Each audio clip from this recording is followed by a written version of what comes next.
नमस्कार साथियों, good morning students.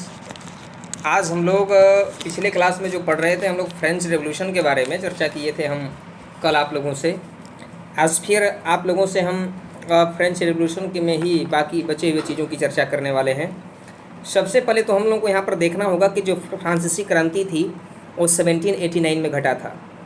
और फ्रेंच रेवोल्यूशन में जैसे जैसे परिवर्तन होते चले गए, राजा के प्रति असंतोष की भावना प्रजा में बढ़ती चली गई, वैसे वैसे क्रांति का बिगुल और मजबूत होता चला गया और राजा के लिए बहुत ही नुकसान सिद्ध हुआ। राजा को जान गंवानी पड़ी इसके लिए। तो हम लोग पिछले क्लास में बहुत महत्वपूर्ण चीज़ों को पढ़े थे कि भाई बहुत सारे लोग अफवाह फैला था। एक 14 जुलाई 1789 को सुबह में पेरिस में एक आतंक का माहौल था, वहाँ पर अफवाह फैला। और अफवाह फैलने के बाद, क्योंकि सम्राट ने आदेश दे दिया था घुसने का कि भाई सेना शहर में घुसें, और अफवाह फैल गया कि सेना शहर में जो आ रही है वो राजा उसे आदेश दे दिए हैं, सम्राट उसे आदेश दे दिए हैं गोली चलाने के लिए। तो जनता सोची कि अब तो हम लोग मार दिए जाएंगे, और इसके चलते 7,000 मेल फीमेल, मैन वीमेन, स्त्री और पुरुष, महिला और मर्द, सब लोग एकत्रित होकर के टाउन हॉल में एकत्रित हुए और वहाँ पर लोगों ने जन सेना बनाया अपना। क्या बनाया? लोगों ने जन सेना का गठन किया। और हथियारों की खोज में वे बहुत से सरकारी भवनों में जबरन प्रवेश कर गए। क्या कर गए? हथियारों की खोज में वे बहुत से सरकारी भवनों में जबरन प्रवेश कर गए। और जबरन प्रवेश करने का कारण था उनका कि भाई वे हथियार भी प्राप्त करना चाहते थे। जो जन सेना थी हथियार प्राप्त करना चाहती थी, जिससे उन्हें हथियार मिले और उनका वे सामना कर सकें सैनिकों का। तो इसलिए आगे जब वे बढ़े तो पेरिस के पूर्वी भाग की ओर चल पड़ा। सैकड़ों का तादाद जो था पेरिस के नगर के पूर्वी भाग की ओर चला, जहां बास्तिल किले की जेल को तोड़ डाला गया। बास्तिल का किला था वहां पर, और बास्तिल का किला जो था वह चहारदीवारी से घिरा हुआ था। उसमें कुछ कैदी बंद थे, और उन कैदियों को, लगभग उनकी संख्या 7 थी, कुल कैदियों को छोड़ दिया गया, वहाँ से भगा दिया गया। और बास्तिल का जो जिला था, जो जेल था, उसे तोड़ दिया गया जनसेना के द्वारा, और तोड़ करके उसके अवशेषों को बेच दिया गया। उनके हाथ में बेचा गया जिन्हें जो वस्तुएं होती हैं, जो अवशेष होते हैं, जिनको बचाकर स्मृति चिन्हों को संजोने का चाहत होती है, उनके हाथों में बेच दिया गया। उसके बाद क्या होता है घटना? तो वहाँ पर देखिए, सबसे बड़ी बात है कि वहाँ पर लोगों ने विरोध इसलिए किया, जनता का असंतोष इसलिए था क्योंकि वहाँ पर देहाती क्षेत्रों में या फिर शहरी क्षेत्रों में, फ्रांस के शहरी और ग्रामीण क्षेत्रों में वहाँ पे जनता का बहुत ही बुरा हाल था। और वहाँ पे पाव रोटी महंगे हो गए थे, और जिसके चलते वे लोग खरीदने नहीं पा रहे थे जनता लोग, इसलिए उसका विरोध कर रहे थे। जनमानस के लोग जितने भी लोग थे वे लोग विरोध कर रहे थे हमेशा, भाई ऐसी नहीं होनी चाहिए, इसका विरोध होना चाहिए ताकि इतना महंगा वस्तुएं ना हो, सरकार इसके लिए कुछ व्यवस्था अपनाएं, कुछ और चीज़ों का प्रबंध करें। तो फ्रांस के सम्राट को फांसी दिए जाने में इसकी समाप्ति होती है। विद्रोह बड़े स्तर पर हुआ। हालांकि उस समय अधिकांश लोगों को ऐसे नतीजे की उम्मीद नहीं थी। ऐसा क्यों और कैसे हुआ? तो आप देख रहे हैं यहाँ पर कि ये अचानक नहीं हुआ, परिवर्तन धीरे धीरे वहाँ पर प्रारंभ होता है।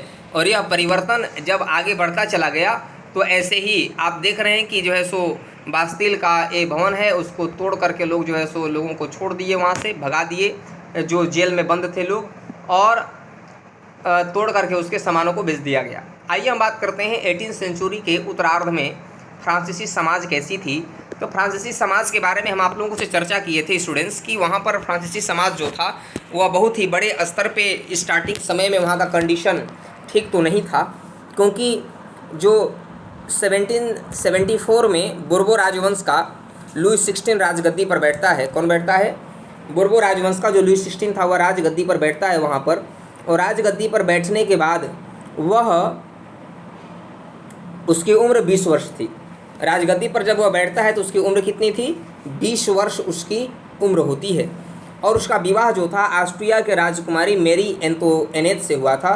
किससे हुआ था? ऑस्ट्रिया के राजकुमारी मेरी एनएच से हुआ था। कभी कभी क्वेश्चन पूछता है कि ऑस्ट्रिया के राजकुमारी का नाम क्या था, या फिर लुईस 16 की पत्नी का नाम क्या था, तो मेरी एंतोइनेट था जो ऑस्ट्रिया की राजकुमारी थी। राज्यारोहण के समय उसने राजकोष को खाली पाया और लंबे समय तक युद्ध भी चलता रहा। युद्ध चलने से वहाँ की स्थितियाँ बहुत बेकार हो गई थी। वर्साय के विशाल महल और राज दरबार, भाई वर्साय का विशाल महल था जहाँ पे राजा लोग रहा करते थे, राजा के कुछ करीबी लोग भी रहते थे उस महल में, और वहाँ पर दास दासी अनेक थे। मतलब एक देश की कंडीशन बड़ा ख़राब था। और उधर वर्साय के महल में राजा शान शौकत से रहा करते थे, और जहाँ पर उनकी जनता की कंडीशन दिन प्रतिदिन खराब होती जा रही थी, और फ्रांस पर कर्ज बढ़ता जा रहा था। फिजूल खर्ची का बोझ उनके ऊपर बढ़ता जा रहा था।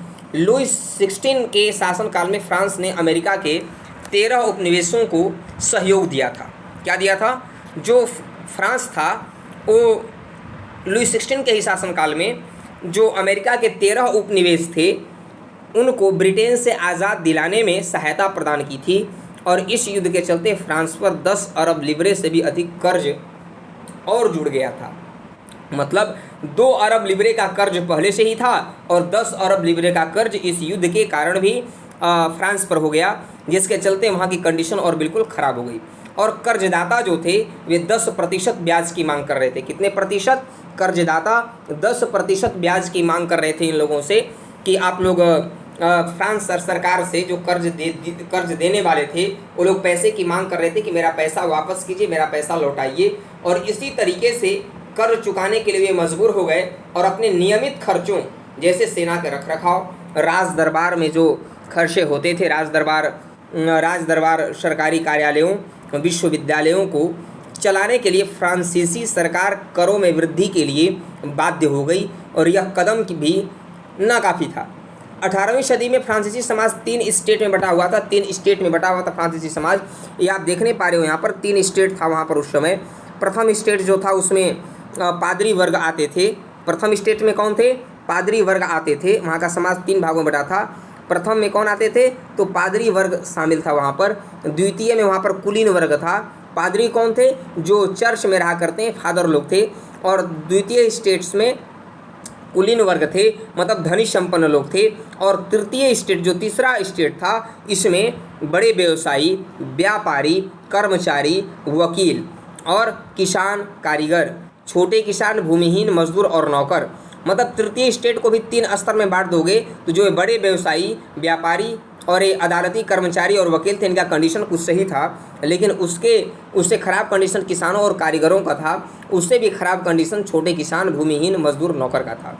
देखिए यदि टोटल फ्रांस की कुल संपत्ति, लिब्रे का मतलब जानते हो क्या होता है? लिब्रे का मतलब बच्चा, लिब्रे का मतलब बेटा क्या होता है? तो लिब्रे मतलब होता है यह एक वहाँ का वो है मुद्रा है फ्रांस का मुद्रा था।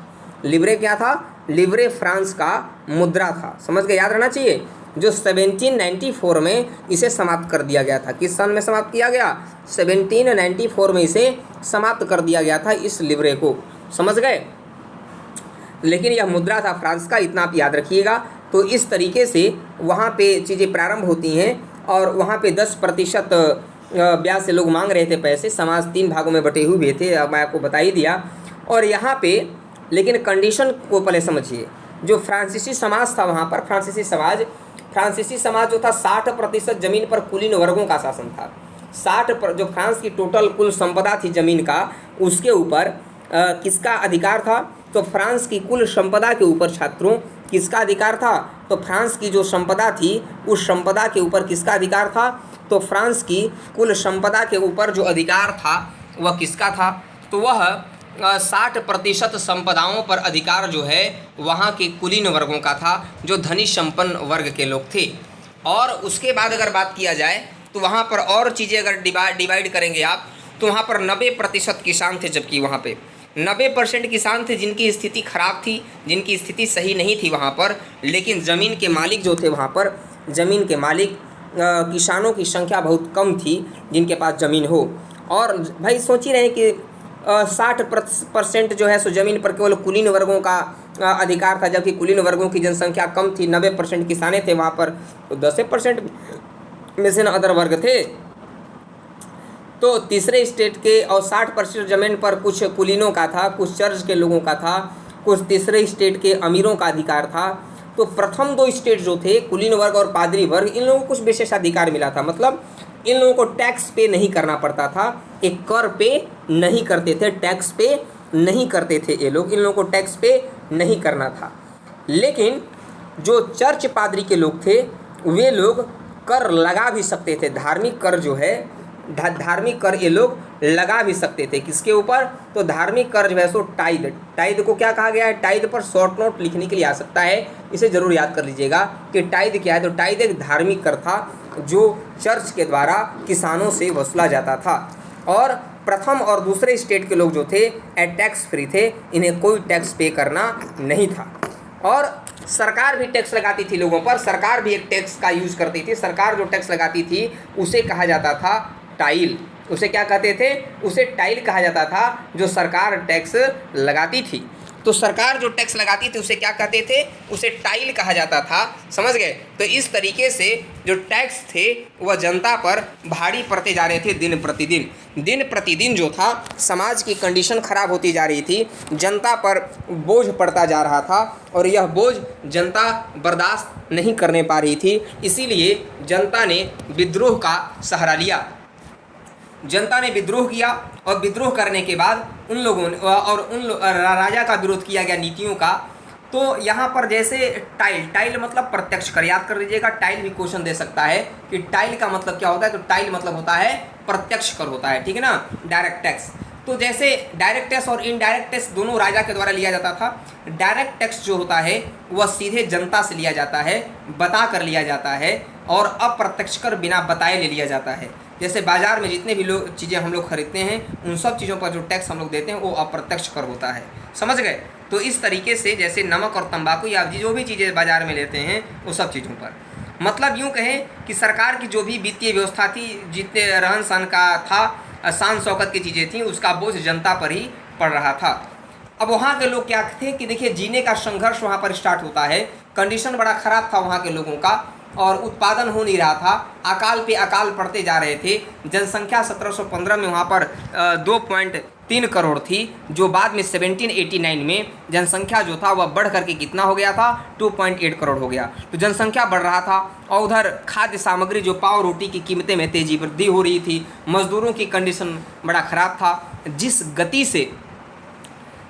गति से फ्रांस में महंगाई बढ़ रहा था, उस गति से मज़दूरों की मज़दूरी में वृद्धि नहीं हो रही थी। मज़दूरी बहुत कम था उन लोगों का, मज़दूरी ज़्यादा नहीं बढ़ रहा था। भाई ज़रा सोचो आप सब कि केवल मज़दूरी ना बढ़े और महंगाई बढ़ता रहे, तो क्या मज़दूर लोग खान पान की चीज़ों को खरीद कर खा सकते हैं? अकाल के समय में, सूखे में नहीं कर सकते, क्योंकि वस्तुएं इतनी महंगी हो जाती हैं कि गरीब के हाथ से वो चीज़ें निकल जाती हैं। गरीब उतना पैसा उसके पास नहीं होता कि वह बढ़े हुए दाम पर वस्तुओं को खरीद सके और अपना जीवन यापन कर सके। रोजी रोटी का संकट पैदा हो गया था, जीविका संकट प्राचीन राजतंत्र के दौरान फ्रांस में काफ़ी आम थे, क्योंकि राजा जो थे वे अच्छी तरह से प्रबंध नहीं करते थे जिससे कि उत्पादन हो सके। अकाल भी पड़ रहा है तो पानी का व्यवस्था की है जिसके चलते और चीज़ें हो सकें। ऐसा व्यवस्था अगर किया जाता तो सही था, लेकिन व्यवस्था ना किया जाता था, अपने शान शौकत पर ही खर्च किया करते थे। अब एक कंडीशन प्रारंभ होता है, उभरते मध्य वर्ग ने विशेषाधिकारों की अंत की कल्पना की। फ्रांस में जो देखिए, कहीं भी जो मध्यम वर्ग होते हैं, बीच वाले होते हैं, वही क्रांतिकारी को आगे बढ़ाने का काम करते हैं। क्रांतिकारी को बढ़ाने में प्रथम स्टेट वाले इतना प्रयास नहीं करते, द्वितीय निम्न वर्ग वाले उतने स्टार्ट नहीं करते, क्योंकि जो धनी वर्ग हैं उनके पास तो किसी चीज़ की कमी नहीं, तो उनको विद्रोह करके भी करेंगे क्या। और जो लोअर वर्ग के लोग होते हैं वो लोग भी विद्रोह का सहारा नहीं लेते, क्योंकि वे लोग समझते हैं कि विद्रोह मैं क्यों करूं, हमारे पास तो किसी चीज़ की कमी है नहीं, तो विद्रोह करके हम करेंगे क्या, इसलिए वो भी विरोध करना पसंद नहीं करते हैं। तो इस तरीके से कंडीशन बड़ा ख़राब था फ्रांस का, समझ गए, आर्थिक स्थिति बड़ा ख़राब थी। तो जो मध्यम वर्ग था, मतलब तीसरे स्टेट में जो पढ़े लिखे वर्ग थे, जो शिक्षित वर्ग थे, उन लोगों ने सरकार की नीतियों का विरोध करना प्रारंभ कर दिया। सरकार की जो सम्राट की निरंकुशता पर सवाल उठाए जाने लगे, आलोचना किए जाने लगे, और अनेक सामाजिक समूहों का उदय हुआ जिसे मध्यम वर्ग कहा गया। खैर, कुछ मध्यम वर्गों का कंडीशन अच्छा था क्योंकि वे समुद्री पारीय व्यापार किया करते थे दूसरे देशों से, ऊनी का, रेशम का व्यापार करके वे अपना इनकम बढ़ाते थे, इसलिए उनके पास कुछ संपत्ति थी। इसलिए उन लोगों ने सहयोग दिया और वहाँ के सम्राट की गलत नीतियों का विरोध करना प्रारंभ कर दिया लोगों ने। प्रशासनिक सेवा व वकील जैसे पेशेवर लोग भी शामिल थे इसमें, जो पढ़े लिखे लोग थे। तीसरे स्टेट में जो पढ़े लिखे वर्ग थे, व्यापारी थे, निर्माता थे, इसके अलावा प्रशासनिक सेवा में भी कुछ लोग थे, वकील थे, और जैसे पेशेवर लोग भी शामिल थे। मतलब यूं कहा जाए कि विशेषाधिकार जन्मना नहीं है, इनका कहना था।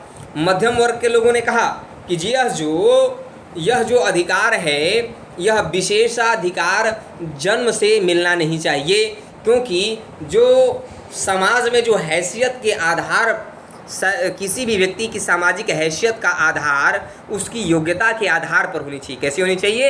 योग्यता के आधार पर होनी चाहिए। अब वहाँ पर देखिए, केवल मध्यम वर्ग के कुछ शिक्षित या धनाढ़ लोग ही इसके लिए आवाज़ नहीं उठाए सम्राट की गलत नीतियों के खिलाफ। कुछ दार्शनिक लोग भी थे जिन्होंने आगे आकर के अपनी बातों को रखने का काम किया जनता के सामने। जैसे एक जॉन लॉक थे, है ना। जॉन लॉक बहुत बड़े दार्शनिक थे। उनकी पुस्तक का नाम है two treatises of government. Two treatises of government नाम याद कीजिएगा। जॉन लॉक की पुस्तक है टू ट्रीटाइजेज ऑफ गवर्नमेंट। यह जॉन लॉक की किताब है, इसे नाम याद कीजिएगा, लिख लीजिएगा ज़रूर, समझ गए। और इसके बाद जॉन लॉक ने अपनी पुस्तक में लिखा, जॉन लॉक ने अपनी पुस्तक में यह मेंशन किया कि राजा के जो दैवीय अधिकार है, राजा के जो दैवीय सिद्धांत हैं कि राजा देवता का अंश है, राजा के नीतियों का विरोध करने का अधिकार प्रजा को नहीं है। यदि राजा का लड़का भी राजगद्दी पर बैठता है तो जनता को उसका विरोध करने का अधिकार नहीं, क्योंकि देवता के द्वारा राजा भेजा गया है, राजा में देवता का अंश है, इसलिए इसके नीतियों का पालन करना चाहिए, इसके आदेश का पालन करना चाहिए। तो जॉन लॉक ने इसके विचार का खंडन करते हुए कहा कि ऐसा नहीं होना चाहिए, दैवीय अधिकार यहाँ पर किसी को नहीं मिला, सभी को दैवीय अधिकार मिला है, सभी को एक समान तरीके से रहना है। उसके बाद रूसो आते हैं। रूसो भी एक बहुत बड़े विचारक थे।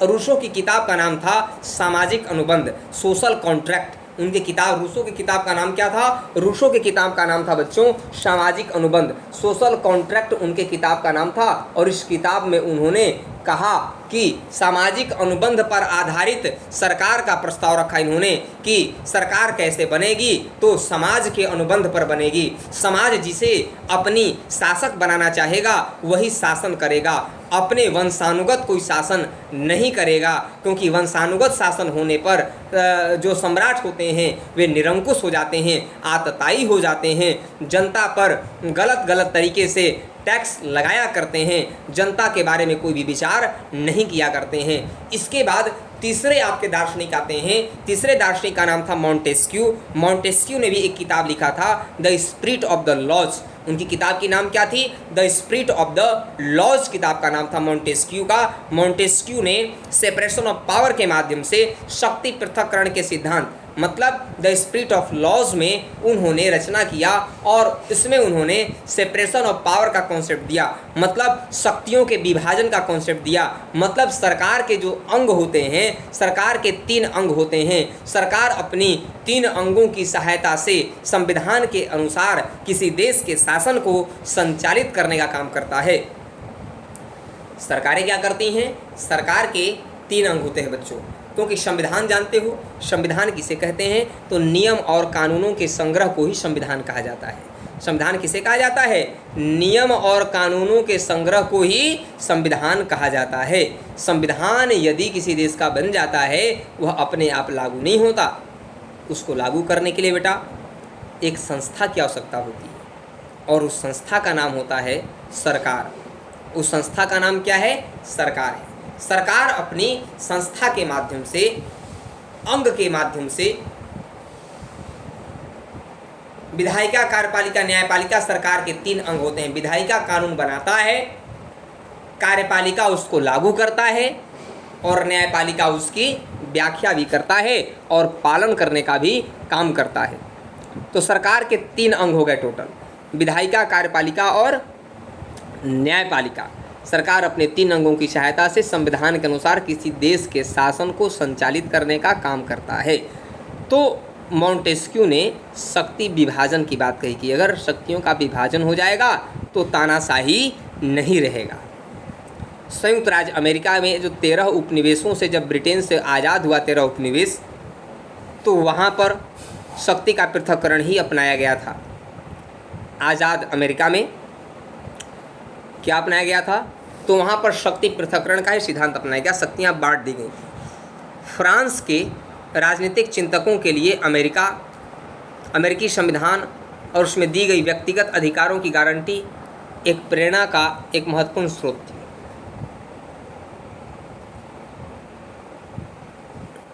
क्योंकि अमेरिका का संविधान सबसे पहले संविधान बना, विश्व का पहला लिखित संविधान अमेरिका का संविधान था। तो जो अधिकार दिए गए थे अमेरिका के संविधान में, अमेरिकी जनता को दिए गए थे, उन अधिकारों से फ्रांस की जनता को भी, विश्व के अन्य लोगों को भी प्रेरणा मिला, विश्व के अन्य क्रांतिकारियों को भी मौका मिला, और वे उन अधिकारों की मांग अपनी सरकार से करना प्रारंभ कर दिए। दार्शनिकों ने इन विचारों पर काफ़ी हाउसों, सैलान की गोष्ठियों में बहुत बहस चला इसके ऊपर, है ना, अधिकार वगैरह को लेकर के। पेपर वगैरह में निकाले गए, दार्शनिक पेपर वगैरह में भी यह विचार निकला। तो पेपर में निकलने के बाद लोग भी जागरूक होने लगे, लोगों को भी लगा कि नहीं, सही बात है, दार्शनिक जो कह रहे हैं सही है, शक्ति का विभाजन होना चाहिए और सामाजिक अनुबंध पर ही सरकार का गठन होना चाहिए, और दैवीय सिद्धांत समाप्त होनी चाहिए, और जो शासक हैं वे जनता के द्वारा चुने हुए बनने चाहिए। समझ गए? सरकार मतलब शासन कौन चलाएगा? जनता जिसे चुनकर भेजेगी वही शासन को संचालित करेगा। मतलब लोकतंत्रात्मक शासन व्यवस्था को अपनाने पर जोर देने लगे वहाँ के लोग, क्रांतिकारी गण। इसके बाद क्या होता है? विशेषाधिकार, और इसी तरीके से बड़े स्तर पर विशेषाधिकार वहाँ पर हुआ, और राजा के खर्चों को पूरा करने के लिए फिर से कर लगाए जाने की खबर से विशेषाधिकार वाली व्यवस्था के विरुद्ध गुस्सा भड़क उठी। क्या हो गया? गुस्सा वहाँ पर भड़क जाता है, और गुस्सा भड़कने के बाद वहाँ पर यह कहा गया कि राज्य के खर्चों को पूरा करने के लिए फिर से कर लगाया जाएगा, तो जिससे प्रजा वहाँ पर गुस्सा हो गई अपनी सरकार के प्रति, और आगे चल करके वहाँ पर क्रांति की शुरुआत होती है। तो हम पिछले क्लास में इन सब चीज़ों की चर्चा कर चुके थे, अब बात करने वाले हैं। लुई 16 ने कर बढ़ा दिए थे। क्या आप सोच सकते हैं कि उसने ऐसा कैसे किया होगा? तो प्राचीन राजतंत्र के तहत फ्रांसीसी सम्राट जो थे वे अपनी मर्जी से कर नहीं लगा सकता था। प्राचीन राजतंत्र के तहत फ्रांसीसी सम्राट अपनी मर्जी से कर नहीं लगा सकता था, क्योंकि उसके लिए स्टेट जनरल बना हुआ था, प्रतिनिधि सभा थी। एक क्या था? प्रतिनिधि सभा था। देखिए कैसे परिवर्तन हुआ। तो प्रतिनिधि सभा था, प्रतिनिधि सभा में बैठक बुलाई जाती थी और करों के अपने प्रस्तावों पर मंजूरी लेनी पड़ती थी। कोई राजा यदि टैक्स को बढ़ाना चाहता था तो स्टेट जनरल जो था वो प्रतिनिधि सभा में कर बढ़ाने के लिए मंजूरी देना पड़ता था, मतदान होता था, और अगर मतदान में अधिकांश लोग नकार देते थे तो टैक्स नहीं लगाया जाता था, और अगर अधिकांश लोग स्वीकार कर लेते थे तो टैक्स लगा दिया जाता था। स्टेट जनरल में, प्रतिनिधि सभा में एक राजनीतिक संस्था थी यह, जिसमें तीनों स्टेट के प्रतिनिधि शामिल होते थे। तीनों स्टेट के लोगों को अपनी प्रतिनिधि भेजने का अधिकार था, लेकिन अंतिम निर्णय सम्राट ही लिया करते थे। समझ गए? इस संस्था की बैठक कब बुलाई जाए? इसकी अंतिम बैठक 1614 में बुलाई गई थी। कब बुलाई गई थी? 1614 में इसकी अंतिम बैठक बुलाई गई थी बच्चों। समझ गए ना आप सब? अब इसके बाद देखिए फ्रांसीसी सम्राट लुई 16 ने क्या किए कि 5 मई 1789 5 मई 17। कब हुआ था बच्चा? तो 5 मई, याद है ना आपको? याद रखिएगा इस बात को कि 5 मई, समझ गए? 5 मई को एक कंडीशन स्टार्ट हुआ था और 5 मई से लेकर के जो है वहाँ तक स्टार्ट हुई। अब इसके बाद आप देखोगे यहाँ पर कि फ्रांसीसी सम्राट लुई 16 ने 5 मई को एक कंडीशन स्टार्ट करते हैं और उसी समय जो है सो क्या होता है कि 5 मई में फ्रांसीसी सम्राट लुई 16 ने 5 मई 1789 को नए करों के प्रस्ताव का अनुमोदन के लिए स्टेट जनरल की बैठक बुलाते हैं। क्या करते हैं? स्टेट जनरल का एक बैठक बुलाते हैं और स्टेट जनरल का बैठक बुला करके वहाँ पर क्या करते हैं कि स्टेट जनरल का बैठक बुला करके वे इस तरीके से वहाँ पर करों को लागू करते हैं जिससे कि वहाँ के लोगों का कंडीशन और बेकार हो जाए और ख़राब हो जाए, जिससे कि वहाँ के लोगों ने विरोध करना भी प्रारंभ कर दिया था। क्योंकि बैठक तो बुलाई गई स्टेट जनरल का, प्रतिनिधियों की मेज़बानी वर्साय के आलीशान महल में किया गया, बहुत सजाया गया था, भव्य सजाया गया था उसे। और पहले और दूसरे स्टेट के लोग 300 प्रतिनिधि भेजे थे, जबकि इनकी जनसंख्या कम थी। पहले और दूसरे स्टेट के लोगों की जनसंख्या कम थी और जनसंख्या कम होने के बावजूद भी इन लोगों ने अपनी प्रतिनिधि 300 भेजे थे, प्रथम और दूसरे वाले, लेकिन तीसरे स्टेट की जनसंख्या 90% थी किसानों की केवल, और वे 600 प्रतिनिधि ही केवल भेजने पाए थे जो पीछे खड़े हुए थे, जबकि दो स्टेट्स के प्रतिनिधि आगे खड़े हुए थे। एक कहाँ का न्याय है, वहाँ की सरकार ने भी सोचा, वहाँ की स्थिति ने भी देखा गया कि कहाँ का न्याय है भाई कि जिनकी जनसंख्या ज़्यादा है उनके प्रतिनिधि कम हैं और जिनके प्रतिनिधि कम हैं उनकी जनसंख्या देश में ज़्यादा है। तो इस तरीके से वहाँ पर तीसरे स्टेट का प्रतिनिधि अपेक्षाकृत समृद्ध और शिक्षित वर्ग के रहे थे, वे ही शामिल हुए थे। किसानों, औरतों और कारीगरों का सभा में प्रवेश वर्जित था और लगभग 40,000 पत्रों के माध्यम से 40,000 पत्रों के माध्यम से उनकी शिकायतों एवं मांगों की सूची बनाई गई, जिसे प्रतिनिधि अपने साथ लेकर आए थे। मतलब जो तीसरे स्टेट के प्रतिनिधि थे वो लोग लेकर के आए थे और विरोध कर रहे थे, अपनी माध्यम से शिकायत का प्रति सरकार को दिया गया, राजा को दिया गया। स्टेट जनरल के नियमों के अनुसार प्रत्येक वर्ग को एक मत देने का अधिकार था, लेकिन इस बार भी लुई 16 ने इसी प्रथा का पालन करने के लिए दृढ़ प्रतिज्ञ था। परंतु तीसरे वर्ग के प्रतिनिधियों ने मांग रखी कि अब की बार पूरी सभा द्वारा मतदान कराया जाना चाहिए, क्योंकि एक मत का मतलब गलत तरीका है। ऐसे तो प्रथम और दूसरे स्टेट मिल करके ही अपनी बातों को मनवा लेंगे और तीसरे स्टेट वालों की बात कोई सुनेगा ही नहीं। यह एक लोकतांत्रिक सिद्धांत था जिसे मिसाल के तौर पर रूसो ने अपनी पुस्तक द सोशल कॉन्ट्रैक्ट में लिखा था। रूसो की किताब का नाम सोशल कॉन्ट्रैक्ट है, आप लोग इसे ज़रूर याद कर लीजिएगा। हाँ, तो सम्राट ने इस प्रस्ताव को अस्वीकार कर दिया, सबको मत देने का अधिकार नहीं दिया गया, है ना। प्रतिनिधि सभा ने विरोध किया। विरोध करने के बाद लोग वहाँ से तीसरे स्टेट के लोग फ्रांसीसी राष्ट्रगान का प्रवक्ता मानते थे और तीसरे स्टेट के प्रतिनिधि खुद को फ्रांसीसी राष्ट्र का प्रवक्ता मानते थे। वे मानते थे कि फ्रांस के असल निवासी हम ही लोग हैं, हम ही लोग देश को आगे बढ़ाने में सहयोग देते हैं, पैसा हम ही लोग देते हैं। और 20 जून की एक घटना थी फ्रांस में, वहाँ की प्रतिनिधि सभा के में जितने भी लोग शामिल थे, वर्साय के इंडोर टेनिस कोर्ट था, वहाँ पर उस टेनिस कोर्ट में जाकर के जमा हो गए और वहाँ पर जमा होकर तीसरे स्टेट के प्रतिनिधि वहाँ पर एक अपनी नेशनल असेंबली की घोषणा करते हैं। वहाँ पर शपथ भी ली जाती है और जब तक सम्राट की शक्तियों को कम करने वाला संविधान तैयार नहीं किया जाएगा तब तक असेंबली भंग नहीं होगी। ऐसा वहाँ पर प्रतिनिधि सभा के लोग, जो तीसरे स्टेट के लोग थे प्रतिनिधि, वे लोग अपना मन बना लेते हैं कि अब कानून बनेगा और ऐसा कानून बनेगा नेशनल असेंबली में कि राजा की शक्ति कम किया जाएगा उसमें। और उनका नेतृत्व मिराबो और आबेसिये ने किया। किसने किया छात्रों? मिराबो और आबेसिये ने इनका नेतृत्व किया था। इस लाइन को याद रखिएगा कि जो प्रतिनिधि सभा तीसरी स्टेट की थी नेशनल असेंबली में, वे नेतृत्व कौन कर रहा था? तो मिराबो और आबेसिये जो थे ये लोग नेतृत्व कर रहे थे। मिराबो का जन्म कुलीन परिवार में हुआ था, लेकिन कुलीन होने के बावजूद भी गरीबों का देख रेख करने वाला मसीहा बनना एक बहुत बड़ी बात होती है। जो लोग गरीब हैं वे गरीब की सेवा करें, ये तो समानता हो गई। लेकिन अगर धनी वर्ग गरीब की सेवा करते हैं तो यह एक नैतिकता की भावना होती है समाज में, लोग सीखते हैं इससे और ऐसा ही करना भी चाहिए। सामंती विशेषाधिकार वाले समाज को खत्म करने की जरूरत से सहमत था और इस तरीके से भीड़ जो जुटी थी वहाँ पर जोरदार भाषण दिए गए। तीसरा स्टेट क्या है शीर्षक से एक अत्यंत प्रभावशाली प्रचार पुस्तिका निकला, पैम्पलेट लिखा गया। पैम्पलेट जगह जगह पर प्रचारित किया गया, लोगों के बीच में हर जगह लोगों में बांटा गया। ये आप देख रहे हैं यहाँ पर कि किस तरीके से टेनिस कोर्ट में शपथ ली जा रही है।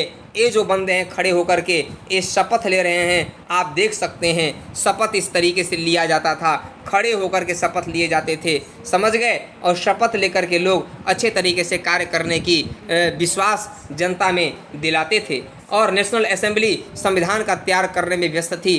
पूरा फ्रांस आंदोलित हो रहा था और इधर फसल, यहाँ ठंड के कारण फसल बर्बाद हो गए थे और पाँव रोटी की कीमतें जो थीं आसमान छू ही रही थीं।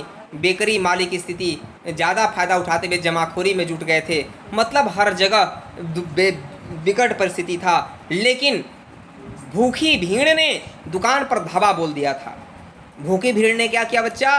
भूखी जो भीड़ थी जिनके पास खाने के लिए नहीं थे, कई दिन से भूखे थे, वे दुकान पर धावा बोल देते हैं, हमला कर देते हैं। और क्रुद्ध भीड़ ने 14 जुलाई की बास्तील पर धावा बोलकर उसे निस्तनाबूद कर दिया पूरी तरह से। गांव-गांव में अफवाह फैला दिया गया कि जागीरों के मालिकों ने भाड़े पर लठैतों लुटेरों के गिरोह बुला लिए हैं जो पकी फसलों को तबाह करने के लिए निकल गए हैं। मतलब यह इलाकों में अफवाह फैला दिया गया कि सम्राट जो हैं कुछ लठैतों और डकैतों का गिरोह बुलाए हैं, लुटेरों का गिरोह बुलाए हैं हमारे फसल को बर्बाद करने के लिए। और कई जिलों में इससे जो किसान थे वे आंदोलित हो गए, क्रोधित हो गए कि राजा ऐसे कैसे कर सकता है। ग्रामीण किलों पर हमला करने लगे। जो भी सरकारी किला था ग्रामीण क्षेत्रों में, ग्राम के लोग उन किलों पर, सरकारी आवासों पर हमला करके उसे नष्ट करने लगे। सरकारी अन्न भंडार जो थे वहाँ से अनाजों को लूटने लगे। जो दस्तावेज थे जो कर का जनता से जो लिया जाता था, जनता ने उस दस्तावेज को जलाकर राख कर दिए, खत्म कर दिए उसे, और पड़ोसी देश में जाकर भाग गए और वहाँ पर शरण लिए। अब क्या हुआ कि जो विद्रोही प्रजा की शक्ति का अनुमान करके लुई 16 ने अंततः नेशनल असेंबली को मान्यता दे दिया। जो तीसरे स्टेट के लोगों ने नेशनल असेंबली बनाया था और उनका शपथ था कि जब तक हम संविधान का निर्माण नहीं कर लेते, वो भी ऐसा संविधान जिसमें सम्राट की शक्ति कम रहना चाहिए। तो इस तरीके से सबको समान अधिकार मिलना चाहिए, क्योंकि फ्रांस में कोई का संविधान नहीं था, इसीलिए देश की व्यवस्था बहुत छिन्न भिन्न थी। और निरंकुश शासक जब बैठ जाता है और जब देश का संविधान भी नहीं होता तो वह देश की जनता को बहुत कष्ट पहुंचाता है। इसलिए वहाँ लुई 16 को मानना पड़ा, मजबूरन मान्यता देनी पड़ी। लेकिन यह मान्यता कुछ समय तक ही था। संविधान का अंकुश होगा सत्ता पर। लेकिन 4 अगस्त 1789 को रात को असेंबली ने करों, कर्तव्यों और बंधनों वाली सामंती व्यवस्था से उन्मूलन का आदेश पारित कर दिया। पादी वर्ग के लोगों को भी अपने विशेषाधिकारों को छोड़ने के लिए विवश किया गया, खत्म कर दिया गया उनके विशेषाधिकारों को। धार्मिक कर समाप्त कर दिया गया। चर्च के स्वामित्व वाली भूमि जब्त कर ली गई। इस प्रकार कम से कम 20 अरब लिब्रे की संपत्ति सरकार के हाथ में आ गई। समझ गए, 20 अरब लिब्रे की संपत्ति सरकार के हाथ में आ गई थी।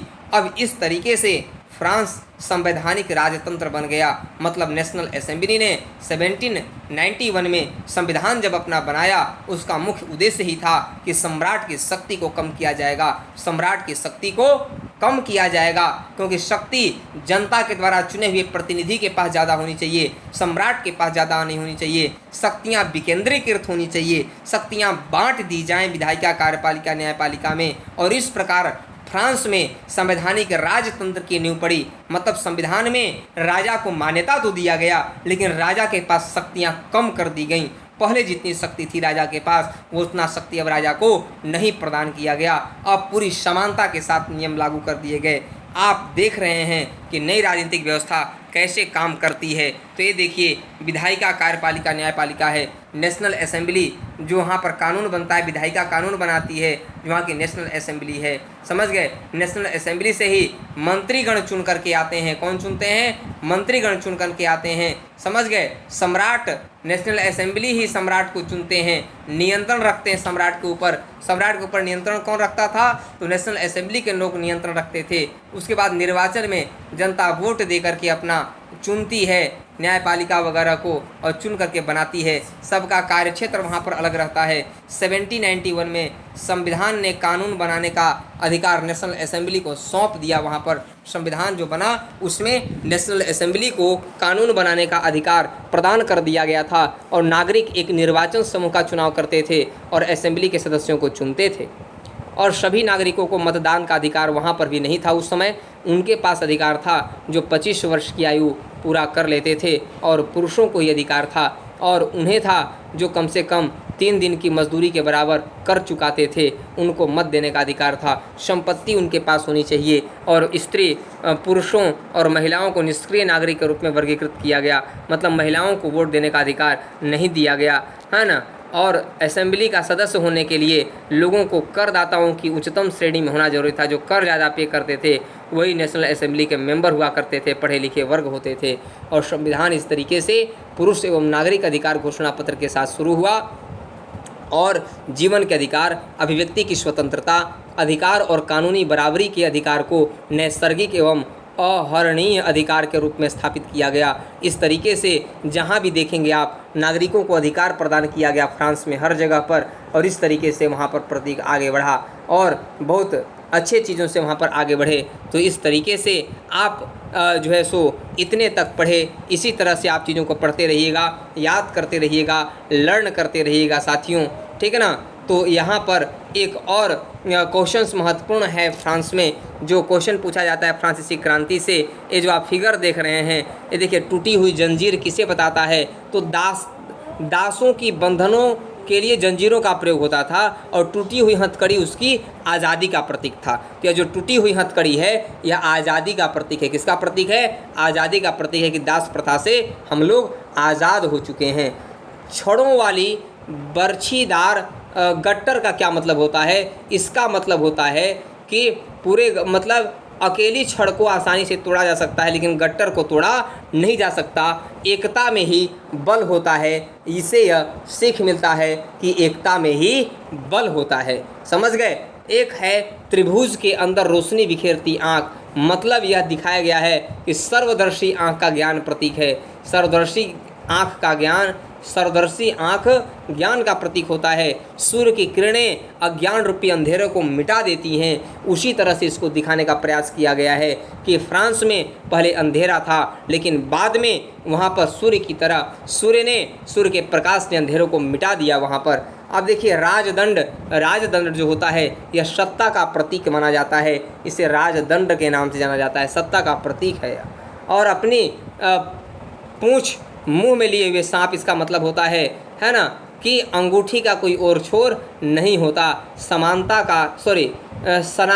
का प्रतीक होता है। किसका होता है?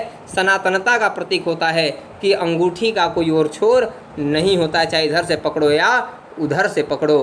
तो इस तरीके से आप ग्राफ को भी देखें जो आपकी एग्ज़ाम के लिए महत्वपूर्ण था। कुछ और हैं, जैसे लाल फ्राइजियन टोपी, यह दासों द्वारा स्वतंत्र होने के बाद पहनी जाने वाली टोपी थी। यह टोपी को दास लोग पहना करते थे। जब वे स्वतंत्र हो गए थे तब इसको पहनना उन लोगों ने प्रारंभ किया था। और एक देखिए, नीला सफ़ेद लाल फ्रांस के राष्ट्रीय रंग है। यह नीला सफ़ेद लाल जो है यह फ्रांस का राष्ट्रीय रंग है, यहाँ पर जो आप देखने पा रहे हैं बच्चों। अगला है डैनो वाली स्त्री, मतलब कानून का मानवीय रूप है कि डैनो वाली स्त्री को ज़्यादा प्रबल बताया गया है, स्त्री को महत्व दिया गया है, समाज में ऊंची स्थिति दी गई है इन्हें। और विधि पढ़ का मतलब कानून सबके लिए समान है, सबकी नज़र में सब बराबर हैं, यह दिखाने का प्रयास किया गया है साथियों। तो फ्रांस में राजतंत्र का उन्मूलन और गणतंत्र की स्थापना कैसे होती है, इन चीज़ों को हम अगले क्लास में पढ़ेंगे। तब तक आप यहाँ तक चीज़ों को समझिएगा और लिखिएगा। अब आपको मैं एक क्वेश्चन देता हूँ कि फ्रांस में फ्रांस की स्थिति को सुधारने, क्वेश्चन लिखिए, फ्रांस की स्थिति को सुधारने में, फ्रांस की स्थिति को सुधारने में वहाँ तीसरे स्टेट के लोगों का क्या योगदान था? फ्रांस की स्थिति को सुधारने में तीसरे स्टेट के लोगों का क्या योगदान था? यह क्वेश्चन है। इसका आंसर लिख करके हमारे व्हाट्सएप पर सब लोग सेंड कीजिएगा। हमारा व्हाट्सएप नंबर ग्रुप में ही है, आप लोग भी ग्रुप में हैं तो आप पर्सनल भी भेज सकते हैं, उसको मैं चेक करके भेज दूंगा आपको। तो आज के लिए बस इतना ही। नमस्कार, जय हिंद साथियों।